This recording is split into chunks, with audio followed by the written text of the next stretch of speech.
वही गोड़ बोड़ कंदो आहियां, एहतजाज कंदो आहियां, मुज़ाहिरा कंदो आहियां, फज़ीला सरकी गुम आहे, इमरान जोखियो गुम आहे, सद्दाम गुम आहे, मोहन गुम आहे, माण्हू गुम आहिनि। महमूना सुमरो मारे छॾियऊं कंदकोट में, का बि पोइवारी कान्हे। कुरतुल ऐन बुलेदी बलोच मारे छॾियऊं हैदराबाद में। ओस्मान सुमरो नंढड़ो ॿार मारे छॾियऊं मोर जी चोरीअ जे कूड़े इल्ज़ाम में। नाज़िम जोखियो शहीद थी वियो पंहिंजे फितरत जे तहफ़ुज़ लाइ, शहीद फितरत। ऐं हीअ जेका भेण आहे असांजी फ़हमीदा सियाल, इहा बि कुरतुल ऐन वांगुरु, इहा बि महमूना वांगुरु शहीद थी आहे। चवनि था ज़ाती जहिड़ो, बाबा ज़ाती जहिड़ो माण्हू मारींदव छा? हर ॻाल्हि ज़ाती जहिड़ो हूंदी आहे। ॿ गाॾियुनि वारा सुज़ुकी ऐं बस जो टकर थींदो, उहो बि ज़ाती जहिड़ो हूंदो। पोइ बस वारो लही सुज़ुकी वारे गोलियूं हणी कढे, चवनि ज़ाती जहिड़ो आहे। बाज़ार में दुकानदार सां तव्हांजो जहिड़ो थिए, दुकानदार राइफल खणी ख़रीदार खे चए त अघु घटाइण था, बहस थियो, मूं मारे छॾियो, चइबो आहे ज़ाती जहिड़ो आहे, राज थो माफ़ु करायां।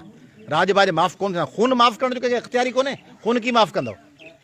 खून अल्लाह ताला जी ख़लकियल शइ जेका रब ख़लकी आहे उनखे तव्हीं कीअं था माफ़ु कयो? उनखे माफ़ु करण जो इख़्तियार आहे रब खे। जेकॾहिं मुस्लमान आहियो, अलाह में यकीन रखो था, त पोइ कंहिंजी जान वठण, जान कंहिंखां वरितव? जंहिं ठाही कंहिं? अलाह पाक। अलाह पाक तव्हांखे इख़्तियार ॾिनो आहे त मुंहिंजी जान खे मारियो, पोइ वरी माफ़ी वरी माण्हूअ खां वठो। माफ़ु कंदो अलाह, ऐं अलाह कॾहिं माफ़ु कंदो? योम क़यामत ते। योम क़यामत ते अलाह ताला फ़ैसिलो कंदो त हीउ मुंहिंजो माण्हू जेको मारियो अथव, इहो आउं माफ़ु कयां थो या नथो कयां। हाणे इहो इख़्तियार आहे अलाह जो। इहो इख़्तियार के वॾेरे सरदार ऐं जागीरदार खे किथां मिलियो?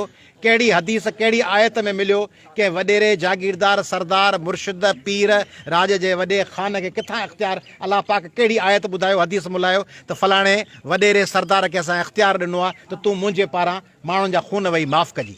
खून माफ़ु करण जो इख़्तियार अदालत खे बि कोन्हे। मुल्की अदालत खे ई कोन्हे। अदालत बि ॾिसंदी त या ॾोही आहे या कोन्हे। ॾोही आहे त सज़ा, न आहे त आज़ादु। ईअं न, अदालत में करे तारीख़ ॿुधो अथव अदालत फलाणे खे माफ़ु करे छॾियो।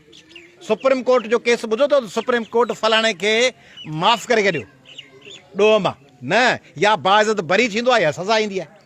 त अलाह वारा ऐं सुप्रीम कोर्ट ऐं आइन वारा इख़्तियार वॾेरा ऐं सरदार कीअं पिया इस्तेमालु कनि? वॾेरनि सरदारनि खे ॾिनी कीअं आहे इजाज़त?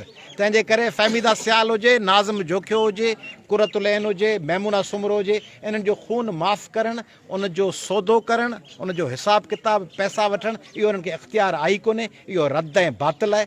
फ़हमीदा सियाल सां सिंध जे समूरनि औरतुनि सां इंसाफ़ थियणु खपे। ऐं इन वॾेरके ऐं जागीरदारी निज़ाम जे ख़िलाफ़ु जेका चिणग ॿरी आहे, जेके माण्हू निकिता आहिनि मैदान ते, उहे माण्हू नेठनि सरदारी क़बाइली जागीरदार निज़ाम खे शिकस्त ॾींदा।